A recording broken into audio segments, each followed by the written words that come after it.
हम तुम्हें मारने आए हैं।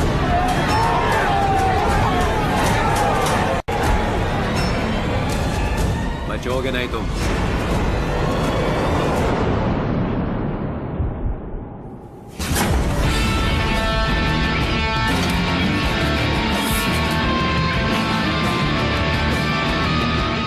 भाग गया।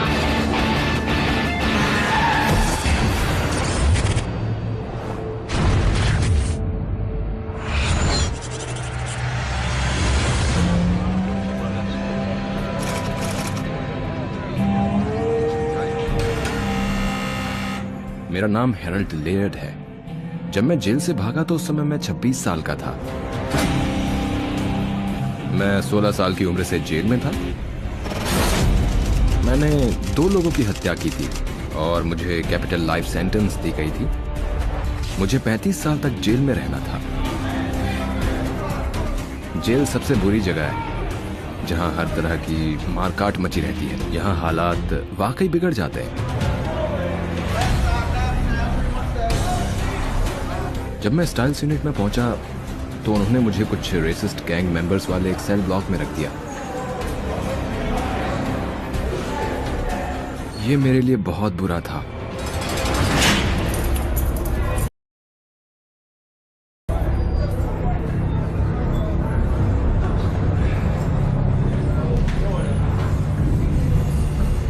ओए, बच्चे, तेरा रैंक क्या है? मैंने कहा कि तुम किस बारे में बात कर रहे हो? हे दोस्त, मैं तुम्हारे गैंग में नहीं हूँ, लेकिन तू बचेगा नहीं। मैं रेसिस्ट नहीं हूँ। तो बेहतर होगा तुम यहाँ से चले जाओ, नहीं तो मारे जाओगे। SOS! SOS! SOS! उस समय मैं ये समझ गया था कि ये SOS मेरे लिए कहा जा रहा है, यानी स्टैब ऑन साइट। यहां पर मैं ज्यादा दिन जिंदा बचने वाला नहीं था। कैदी, दरवाजे के पास आओ। अपने हाथ बाहर निकालो। मुझे पता नहीं था कि मुझ पर कब हमला होगा। बस मैं इतना जानता था कि कभी ना कभी जरूर होगा। दरवाजे से दूर रहो और मेरी तरफ देखो। मैं तुरंत समझ गया कि क्या हो रहा था। मैं तुम्हें नहीं छोड़ूंगा। मुझे अपनी जान बचाने के लिए लड़ना था।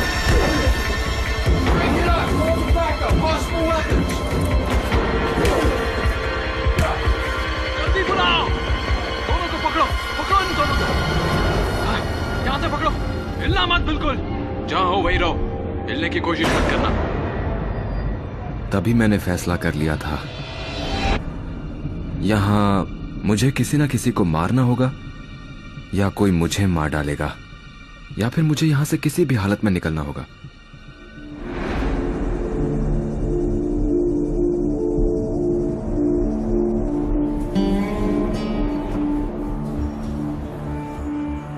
लेकिन ये बहुत आसान नहीं होगा।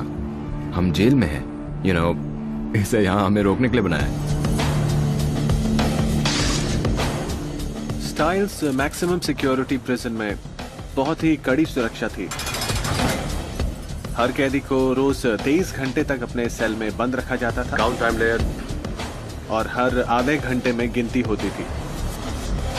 रिक्रिएशन एरियाज में एक बार में एक कैदी को छोड़ा जाता था, इसलिए ये बहुत महफूज था।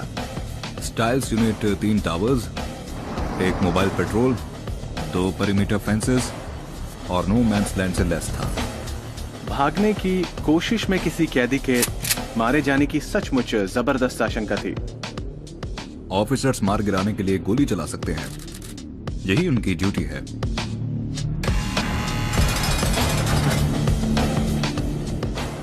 मैं सोचने लगा था कि वहां से भागना लगभग नामुमकिन था, लेकिन फिर मैंने एक चीज नोटिस की।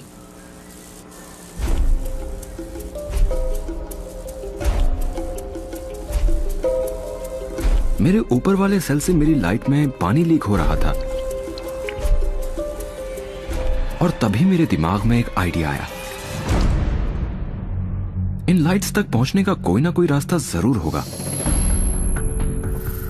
कोई ना कोई एक्सेस टनल या पाइप चेज जरूर होगा ताकि मेंटेनेंस वाले लोग सेल के पीछे से लाइट्स तक पहुंच सकें।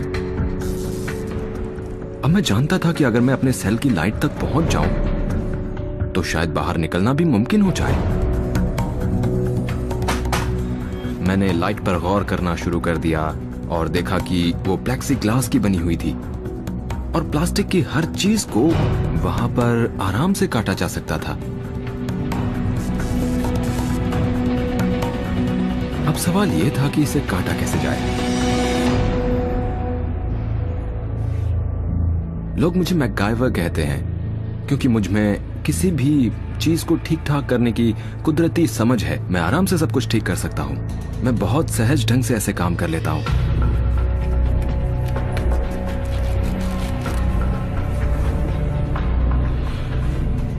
मैंने धागे का एक टुकड़ा लेकर आजमाया कि कपड़े से किसी चीज को काटने में कितनी सहूलियत होती है।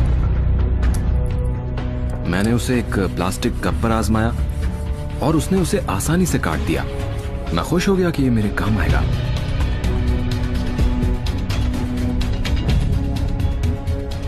लाइट के किनारे किनारे सील करने के लिए सिलिकॉन लगा हुआ था, तो मैंने छोटे छोटे प्लास्टिक डेंटल फ्लॉस लेकर उसके किनारे से सिलिकॉन को खुरच खुरच कर निकाल दिया। फ्रेम से सारा सिलिकॉन निकालने के बाद मैंने प्लेक्सी ग्लास के डिफ्यूजर पैनल वाले हिस्से को भी निकाल दिया,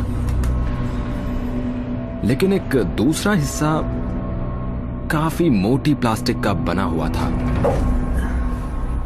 मुझे किसी तरह इसको काटकर हटाना था,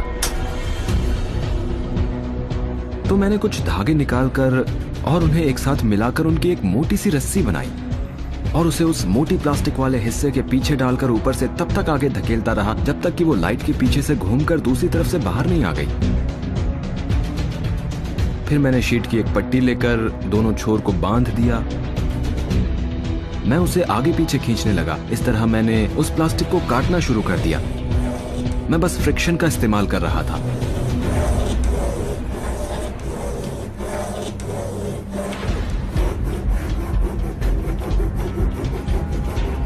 यह तरीका काम कर रहा था, तो मैंने अपनी पूरी ताकत लगा दी थी।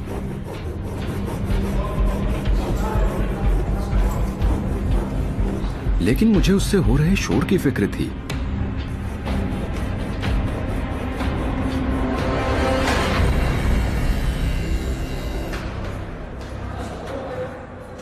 वहां हर 30 मिनट में सिक्योरिटी चेक होती है। हमारे मन में हमेशा ये बात रहती है कि कोई कैदी यहां से भागने के लिए सिस्टम में कोई गड़बड़ी करने की कोशिश कर रहा होगा।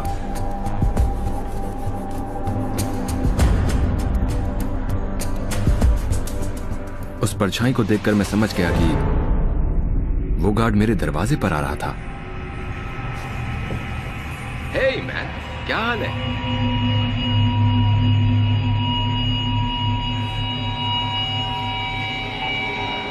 अगर वो अंदर आता तो फिर गेम ओवर। तो मैंने अपना चेहरा ऐसे बनाया हुआ था जैसे कोई खास बात नहीं थी। मैं उसके सामने बिल्कुल नॉर्मल खड़ा हुआ था।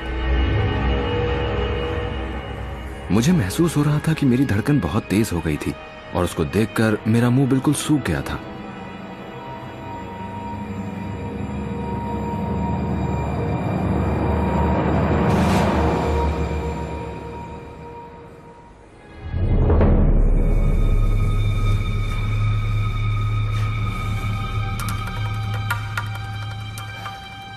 मैंने चैन की सांस ली। अब मुझे उस हिस्से को काट कर अलग करने तक लगातार अपना काम करते ही रहना था।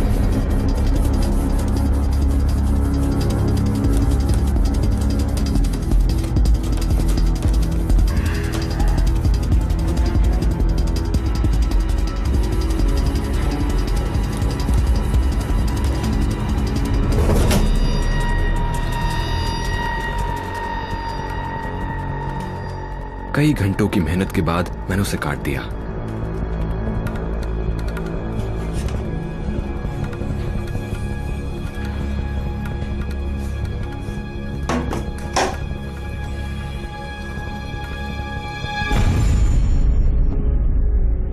ओह नहीं, उसके पीछे सलाखें थीं। अब मैं क्या करता?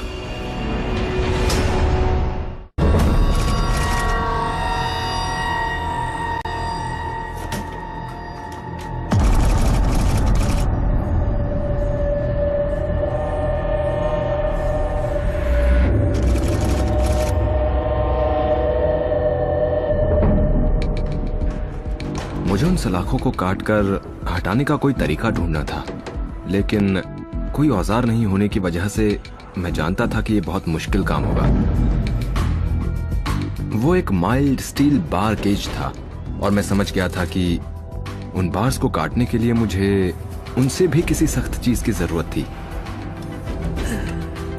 पाइप चेस में कहीं ना कहीं स्टेनलेस स्टील जरूर होना चाहिए, जरूर होना चाहिए। फिर मैंने गौर किया कि वहां पर एक फिटिंग थी जो कार के रेडिएटर होज क्लैंप जैसी थी,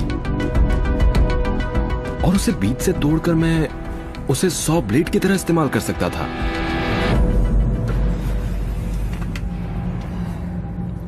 उसे हासिल करना एक समस्या थी, लेकिन मुझे एक ख्याल आया।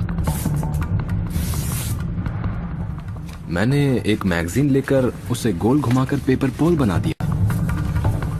मैंने उस तरह के कई रोल बनाकर उन्हें आपस में चिपकाकर फिशिंग रॉड जैसी शक्ल दे दी। उसके छोर पर मैंने एक धागा पिरो दिया और धागे के सिरे पर मैंने टॉयलेट पेपर की बॉल बांध दी। फिर मैंने उसे झुलाना शुरू किया, आगे पीछे, बिल्कुल वैसे झुलाते हुए जैसे फ्लाई फिशिंग में किया करते हैं। मैं उसे पाइप के पीछे फेंकने की कोशिश कर रहा था। यह बहुत मुश्किल काम था, लेकिन मैं कोशिश करता रहा। फिर मेरी किस्मत ने साथ दिया। बॉल जैसे ही उसके पीछे से घूमकर निकली, मैंने हाथ बढ़ाकर उसे अपनी तरफ खींच लिया।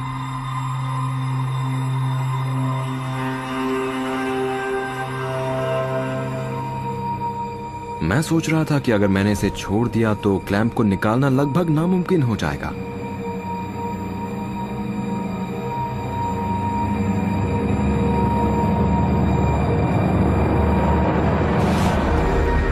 उसमें कामयाबी मिलने से मैं बहुत उत्साहित था। मैं धीरे धीरे काम करते हुए धागे को उसके पीछे से घुमाकर निकाल लाया।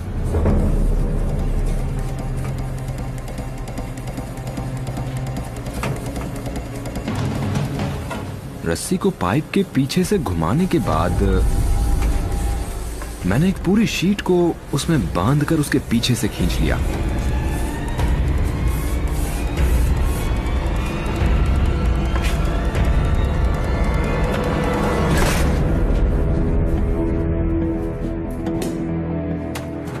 फिर मैंने उसे अपनी तरफ खींच लिया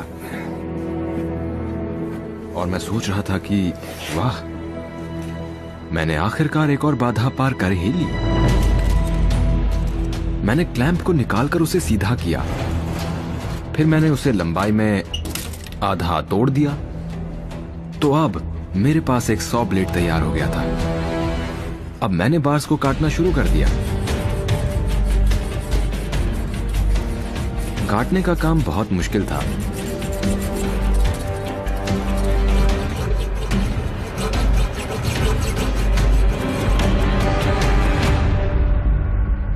और मुझे एहसास हुआ कि इसमें बहुत ज्यादा वक्त लग रहा था। गार्ड्स किसी भी पल सेल के बाहर से गुजर सकते थे, लेकिन हमारे सेक्शन दरवाजों में एक इलेक्ट्रिकल लॉक था। हर बार उनके खुलने पर बज और क्लिक की आवाज होती थी। मैं अपने सेल से उसकी आवाज सुन सकता था, जिससे मुझे पता चल जाता था कि गार्ड आ रहा है।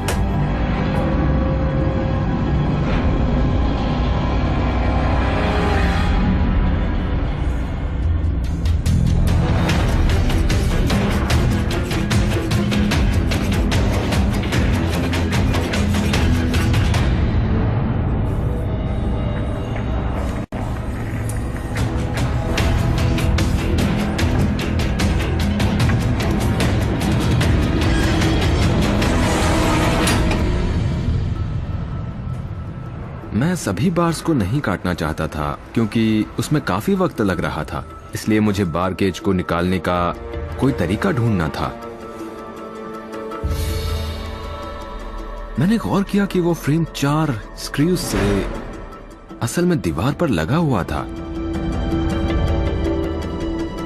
और मुझे उन्हीं 4 स्क्रूज को निकालने की जरूरत थी। मुझे लगा उस बार से लूप बनाकर रेंच बनाना ही सबसे अच्छा तरीका था कि उससे एक लूप ही बना लिया जाए इस बार की मदद से।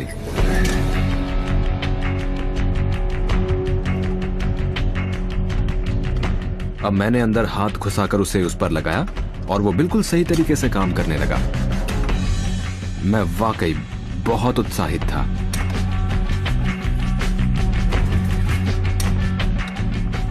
दीवार पर लगा स्क्रू ढीला हो रहा था। ग्रेट।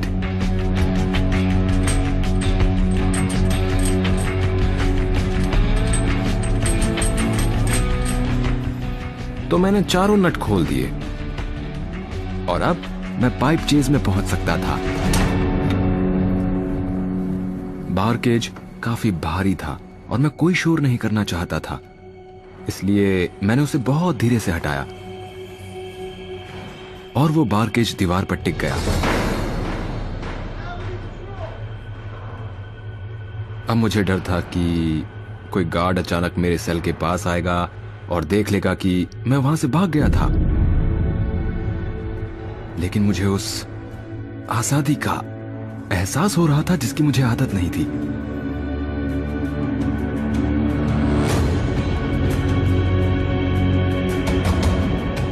और फिर मुझे एहसास हुआ कि मेरा काम खत्म हो गया था। मैं यहां से जा सकता था, किसी तरह निकल सकता था।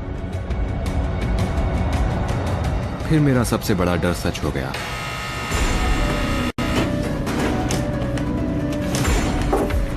मैं जानता था कि मेरे पास सब कुछ ठीक ठाक करने लायक समय नहीं था, लेकिन वो हिस्सा अपनी जगह पर टिका रह सकता था। Cell search.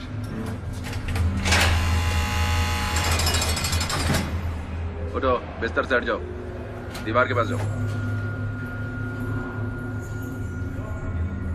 तो मैं वहां खड़ा खड़ा गार्ड्स को अपने सेल की तलाशी लेते हुए देख रहा था। तुम्हारी लाइट्स क्यों नहीं काम कर रही?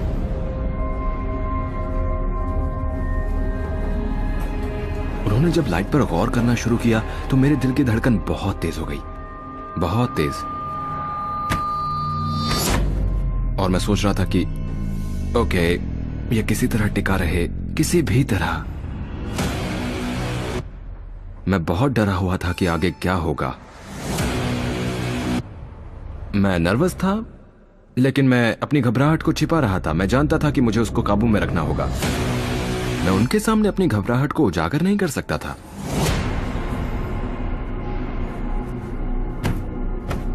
मैं सोच रहा था कि अगर इनको पता चल गया तो मेरा खेल तो खत्म ही हो जाएगा। मैं जानता था कि मैंने सब कुछ ठीक से किया था, लेकिन मुझे चिंता हो रही थी कि अगर कुछ भी खोला हुआ हिस्सा खिसका तो मैं पकड़ा जाऊंगा।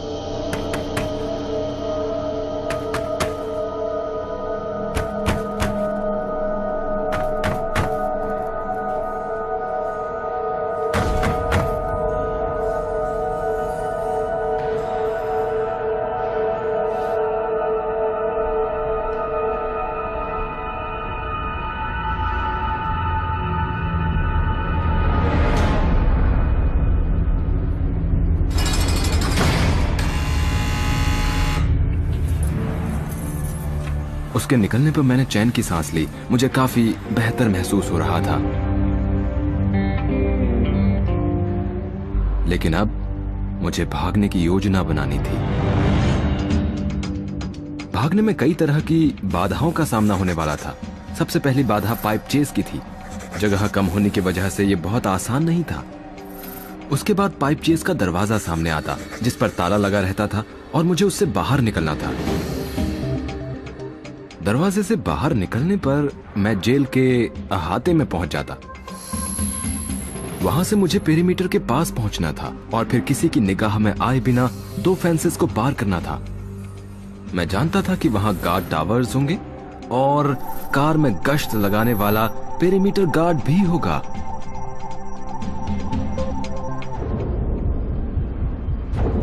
मुझे अपनी टांग की भी फिक्र हो रही थी।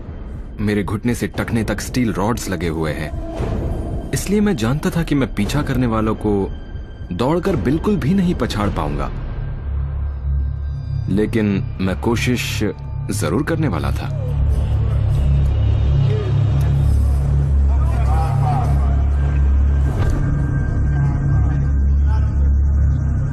लगभग 1 घंटे बाद मैं रिक्रिएशन के लिए गया। फिर मुझे एक कैदी ने कहा, सुन बच्चे, तू बचेगा नहीं। मेरा पड़ोसी मुझसे उल्टी सीधी बातें कर रहा था और उसने कहा, मारे जाओगे, SOS आ रहा है बच्चे। उसने कहा कि हम तुम्हें खत्म कर देंगे, तुम नहीं बचोगे। ऑलराइट, सुना तुमने? वो बोल रहा था कि अगले दिन मुझ पर हमला होने वाला था। जानते हो, स्टैब ऑन साइड, हम तुम्हें खत्म करने के लिए आ रहे हैं। वो मुझ पर हमला करने की सोच रहे थे नाश्ते के बाद।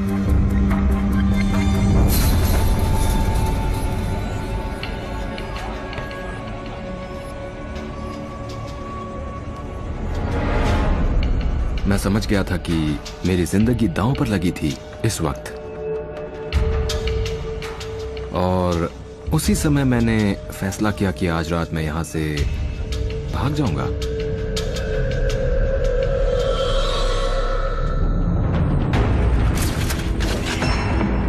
उस समय वाकई मेरे साथ करो या मरो वाली हालत थी, इसलिए मैंने सब कुछ तैयार कर लिया। मैंने एक ऊनी कंबल लेकर, कह सकते हैं कि एक स्वेट सूट बना लिया, हुड वाला, ताकि मेरे चेहरे के अलावा मेरे शरीर का कोई भी हिस्सा किसी को भी नजर ना आए। मुझे फेंस को काटने के लिए औजार की जरूरत थी, इसलिए मैंने पाइप चेज के ब्रैकेट्स की मदद से अपने लिए कटर्स बना लिए थे। फिर मैंने एक डमी बनाई, फिर मैंने एक पेपर बॉल बनाकर उस डमी पर बाल चिपका दिए ताकि वो असली जैसा दिख सके। उसे बिस्तर पर रखकर कंबल से ढकने पर लग रहा था कि कोई सोया हुआ था।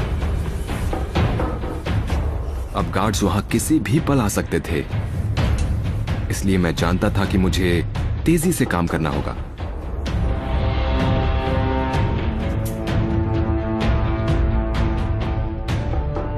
और अब मैं निकलने वाला था।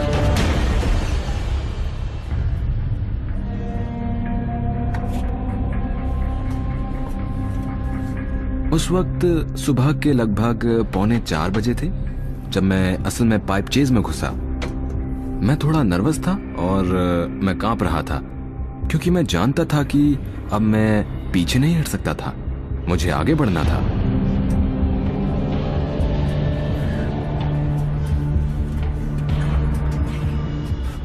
मुझे पकड़े जाने की फिक्र थी। मुझे उन सभी बातों की चिंता थी जिनसे पाइप चेज में घुसने के दौरान कोई गड़बड़ी हो सकती थी।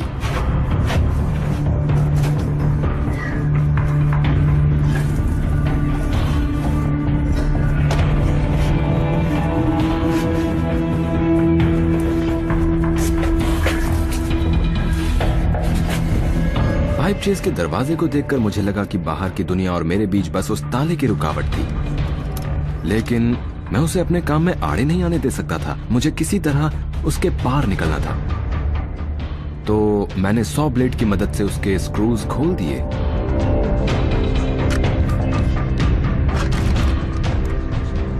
मैंने ताले का ऊपरी हिस्सा खोल दिया और मैंने देखा कि वो ताला डोर नॉब की तरह खोला जा सकता था। उसे खोलने के लिए किसी चीज की जरूरत नहीं थी।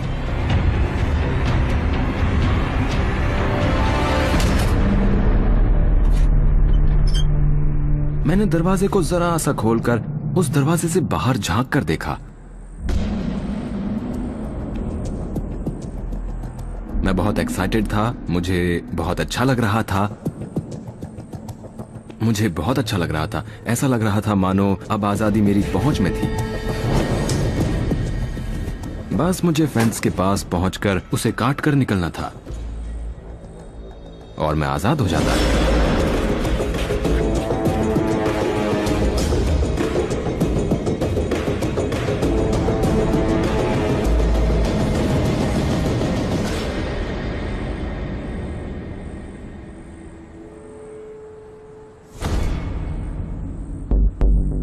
मैं साफ साफ देख सकता था कि पिकेट में गार्ड तैनात था।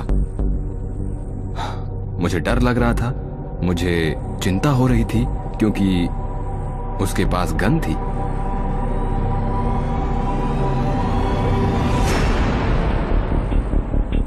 मेरी जिंदगी उसके हाथों में थी, लेकिन अब मैं वापस नहीं जा सकता था। इसलिए मैं जल्दी से फेंस की ओर दौड़ पड़ा।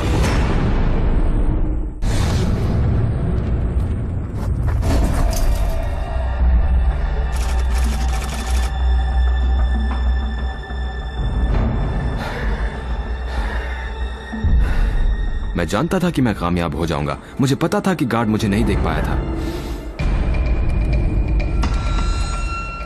मैंने अपने कटर्स निकालकर फेंस को काटना शुरू कर दिया। मैं ध्यान रख रहा था कि कहीं से कोई रोशनी तो नहीं आ रही।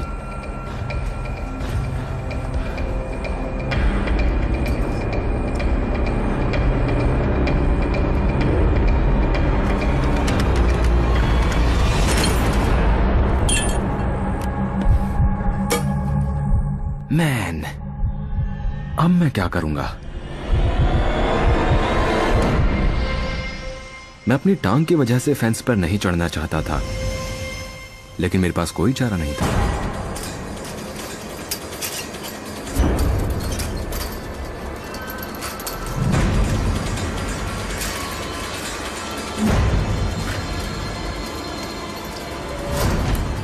रेजरवॉयर मुझे चुभने लगे। उसके चुभते ही मैं समझ गया था कि मुझे झटका नहीं देना है, नहीं तो वो मुझे चीर देगा। तो मैंने उसे धीरे से निकाल दिया और आगे बढ़ता रहा।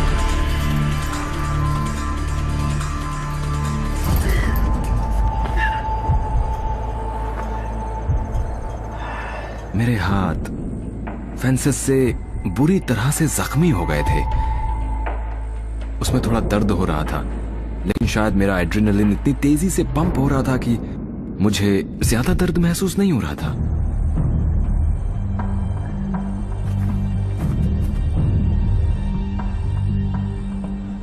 मैं खड़ा हो गया और मैंने अंतिम फेंस के ऊपर से निकलने की कोशिश शुरू कर दी।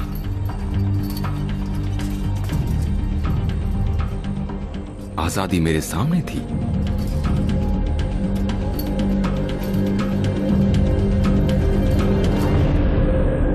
तभी मुझे लाइट दिखाई दी। मैं बिल्कुल खुले में था।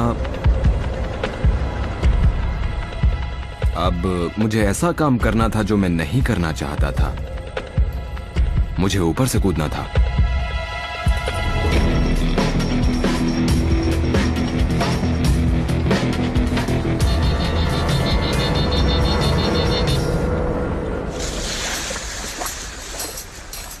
मैं जानता था कि अब मैं आजाद था। मैं जानता था कि मैं बाहर आ गया था।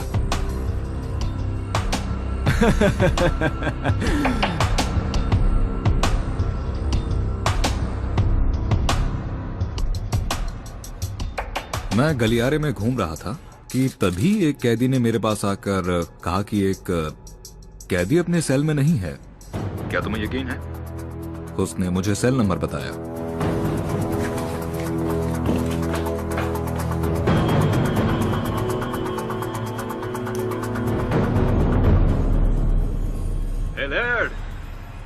मैंने देखा तो वहां कोई हरकत नहीं थी। लेयर्ड, बदतमीजी मत करो। खोलना जरा।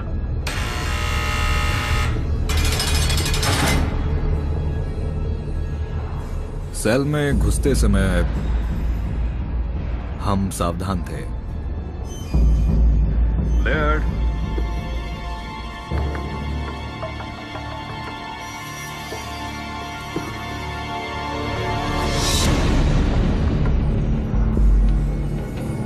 कंबल को हटाने पर हमें प्लास्टिक की एक डमी नजर आई। मुझे बिल्कुल उम्मीद नहीं थी कि ऐसा होगा। लेयर्ड भाग गया। वो सबसे बुरी स्थिति थी।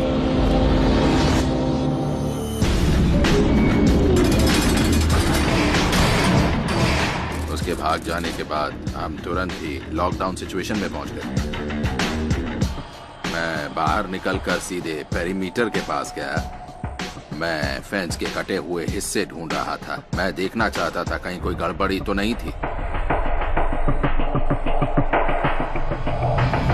जब हमने देखा कि रेजर वायर को किस जगह से पार किया गया था तो फिर हमें वहाँ घास पर हाथों और पैरों के बल चलने के निशान मिले। मैंने तेजी से आगे बढ़कर सायरन बजा दिया।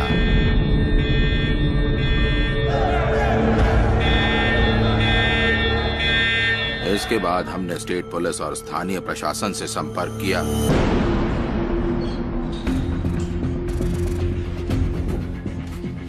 मैं स्टाइल्स प्रिजन में पहुंचा। ये एक नई जेल थी। उस समय ये सबसे आधुनिक जेल थी। हम इस बात से शॉक थे कि कोई वहां से भाग सकता था। बैठिए। मुझे पता ही नहीं था कि पहले भी ऐसा हुआ था। ये जो कैदी भागा है लेयर्ड, मैं इसके बारे में कुछ पूछना चाहता हूँ। हमने ज्यादा से ज्यादा जानकारी हासिल करने के लिए दूसरे कैदियों से पूछताछ शुरू की। तुम लेयर्ड को कब से जानते हो? क्या लेयर्ड ने कभी किसी लड़की का जिक्र किया था? नहीं। कोई खास जगह याद है? नहीं। क्या उसके कोई दोस्त हैं? नो। या कोई परिवार वाले? नो। क्या वो किसी और कैदी से बात करता था? नो। वो अकेला ही रहता था। तो मुझे चिंता होने लगी थी कि वो भागने की अपनी बेताबी में किसी को नुकसान पहुंचा सकता था या किसी को लूट सकता था, क्योंकि उसके पास कोई सपोर्ट सिस्टम नहीं था। अब वो अपनी मदद के लिए अपने परिवार के पास तो जा नहीं सकता था। तो आजाद रहने के लिए उसे किसी को लूटना, मारना या चोरी करना जरूरी था।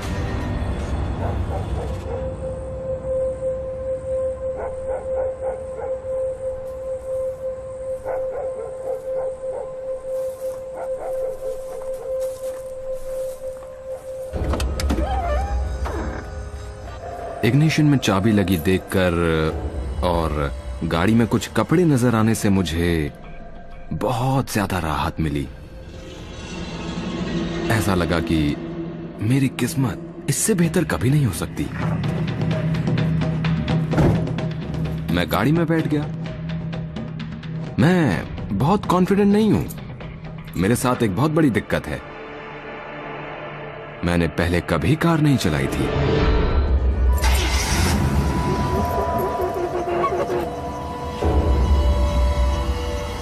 मुझे खुद पर शक हो रहा था कि मैं गाड़ी चला पाऊंगा। मुझे खुद पर बहुत ज्यादा शक था। मैंने पहले कभी गाड़ी नहीं चलाई थी। अब मुझे उस ट्रक को बैक करना था, और वो भी सारे साजो सामान के साथ, और ध्यान भी रखना था कि किसी चीज से टक्कर ना होने पाए।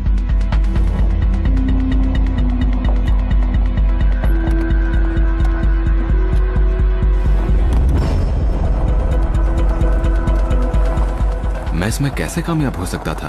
ओके, बाहर निकलने पर मुझे लगा कि मुश्किल काम खत्म हो गया है, और अब इसे चलाना सीधा साधा काम है, और मैं ये कर सकता हूं, यू नो।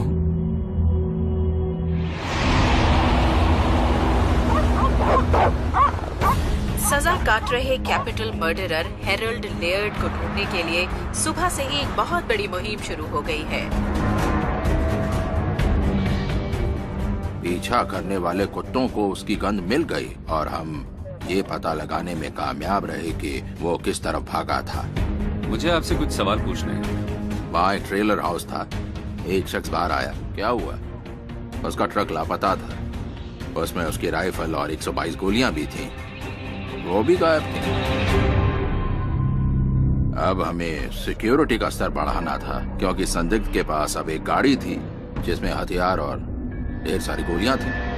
हाँ, मैं चाहता हूँ यूएस मार्शल्स ABP तुरंत जारी करें। एक ऑल पॉइंट्स बुलेटिन यानी ABB जारी किया गया। संदिग्ध का नाम है हैरोल्ड मार्टिन लेयर्ड। हमारे पास जो भी जानकारी थी हमने उसे देश भर में पहुंचा दी। 26 white male GMC Texas number plate. समझा जाता है कि भागने वाले के पास 122 गोलियां और एक चाकू। हमने ये सोच रखा था कि लेयर्ड को जितनी जल्दी हो सके पकड़ना है।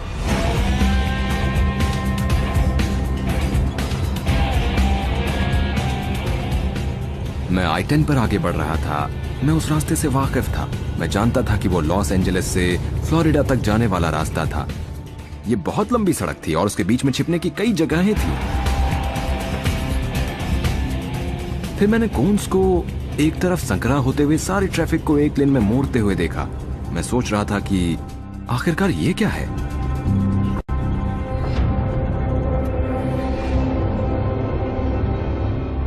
वहां पर एक पुलिस वाला था। वो वहां से गुजर रही गाड़ियों के अंदर झांक रहा था और उस समय मैंने सोचा कि अब मैं फंस गया हूं बुरी तरह।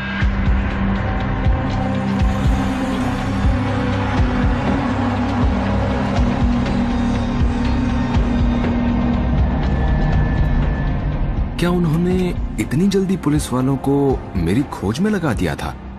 मुझे पता नहीं था। मैं नहीं जानता था कि ऐसा होगा।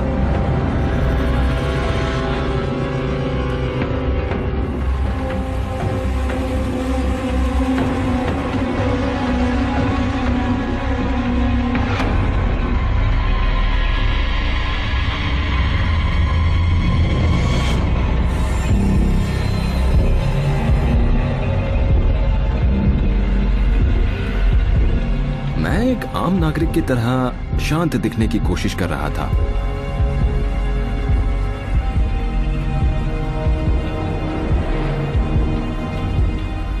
उस समय मुझे बहुत डर लग रहा था। मैं महसूस कर रहा था कि मुझे पसीना आ रहा था और मेरी धड़कन तेज हो गई थी।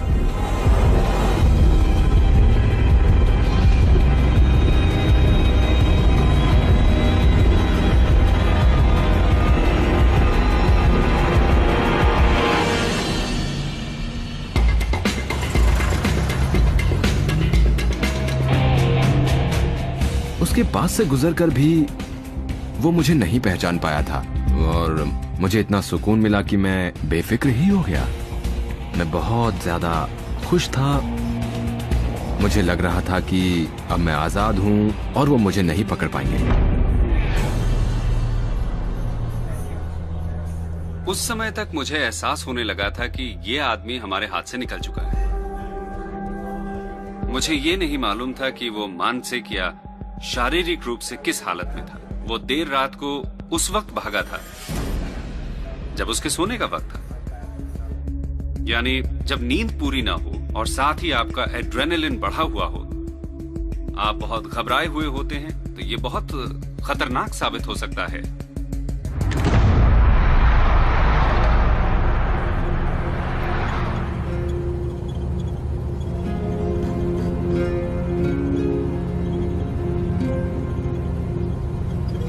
मिसिसिपी पहुंचने तक मैं थककर चूर हो गया था। मैं थकान से बेहोश होने की कगार पर था।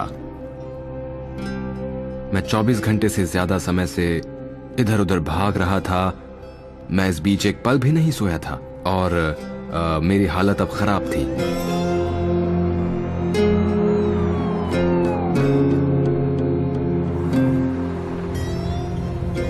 और उस समय सबसे बुरा काम जो मैंने किया था वो था गाड़ी को क्रूज कंट्रोल पे डालना। उसके बाद मुझे कुछ भी याद नहीं है।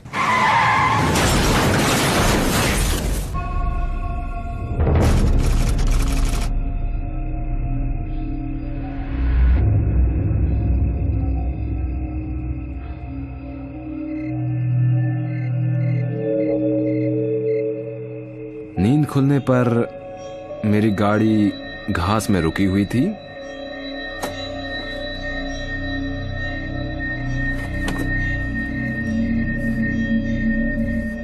मैं बाहर निकला, पीछे देखा और मुझे घास पर टायर के निशान नजर आए। तब मुझे एहसास हुआ कि मैं बहुत खुशकिस्मत था। इसे मैं लक ही कहूंगा क्योंकि मैं जख्मी नहीं हुआ था। किस्मत इतनी दूर तक साथ नहीं देती। ये तो चमत्कार जैसा था। मैंने सोचा कि अब मुझे सोने के लिए जगह ढूंढनी चाहिए।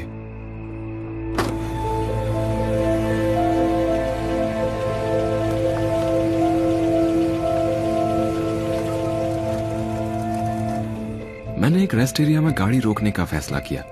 मैं ट्रक को कोने में लेके गया और जूते उतारकर मैं फौरन ही गहरी नींद में सो गया।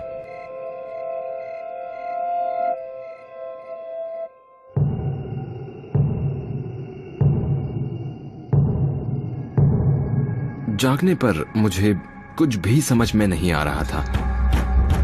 अरे जल्दी उठो, जल्दी उठो। मैं जानता था कि कुछ गड़बड़ है। जल्दी उठो, जल्दी उठो, जल्दी। तो मैं बस रुक गया। मैंने खुद को संभाला और फिर मुझे सब कुछ समझ में आने लगा। तुम यहाँ क्या कर रहे हो? और मैंने देखा वो पुलिस वाला था। तुम ठीक तो हो? मैं सोच रहा था कोई प्रॉब्लम है ऑफिसर? ओह गॉड, एक और पुलिस वाला। यू नो, अब मैं कर क्या सकता था? अपनी गाड़ी से बाहर निकलो प्लीज। ओके, मैं समझ गया कि यहाँ कुछ होने वाला है। मैं बाहर आया। मैंने अपने जूते भी नहीं पहने थे। मैंने उससे कहा कि मैं अपनी बहन से मिलने जा रहा हूँ। वो हॉस्पिटल में है और मैं बस उसके पास पहुंचने की कोशिश कर रहा हूँ। क्या तुम्हारे पास कोई आईडी है? है ना। मैंने उसे एक आईडी दिखाई जो मुझे गाड़ी में मिली थी। उसमें लगी तस्वीर कुछ हद तक मेरी जैसी थी, लेकिन वो एक हिस्पैनिक शख्स था। ये तुम नहीं हो? ये तो हाँ। मैंने कहा कि ये मैं ही हूँ। ये उस समय की तस्वीर है जब मैं गल्फ में ऑयल डेरिक्स पे काम करता था। रुको, हिलना मत, यहीं पर खड़े रहना। तो उसने आईडी की जांच का संदेश दिया। डिस्पैच, मैं कांस्टेबल जॉर्डन हूँ। मुझे सबसे पहले यही ख्याल आया कि क्या मैं फिर से पुलिस को चकमा देकर निकल पाऊंगा। मैं जो देख रहा हूँ ये टेक्सास का आईडी है जिस पर युवान फर्नांडिस नाम लिखा हुआ है और कुछ नहीं है। उसने काफी वक्त लगाया। वो बहुत समय बर्बाद कर चुका था और मैं सोच रहा था कि अगर मैं दौड़ना शुरू कर दूं तो इस मोटे बूढ़े आदमी को पछाड़ सकता हूं। उस समय भाग लेना ही सबसे अच्छा तरीका था।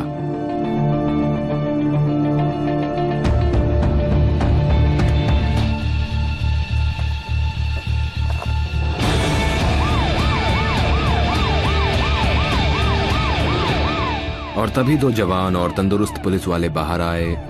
पीछे मुड़ो, तुम्हें गिरफ्तार किया जाता है। मैं उन्हें नहीं पछाड़ सकता था। उन्हें जानकारी मिल गई थी कि वो चोरी की गाड़ी थी और मेरा भेद खुल गया था। मैं समझ गया था कि अगर ये मुझे जेल ले जाएंगे तो मेरी उंगलियों के निशान की जांच की जाएगी। फिर इन्हें पता चल जाएगा कि मैं टेक्सास का एक भगोड़ा कैदी था। मेरी आजादी खत्म।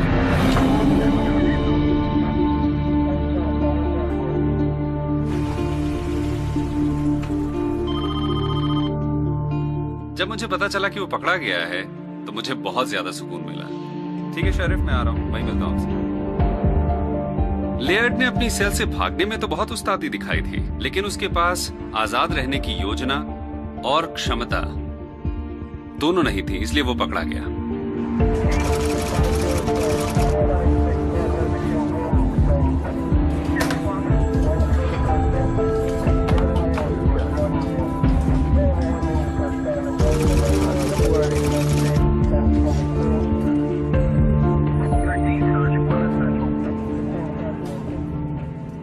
जेल से भागने की ये मशक्कत मुझे एक बुरी स्थिति से निकालने के लिए सही थी, लेकिन उसके बाद जो झमेले हुए ये उसके लायक नहीं थी। इसकी सजा 20 साल और बढ़ा दी गई है। ये उसके लायक नहीं थी।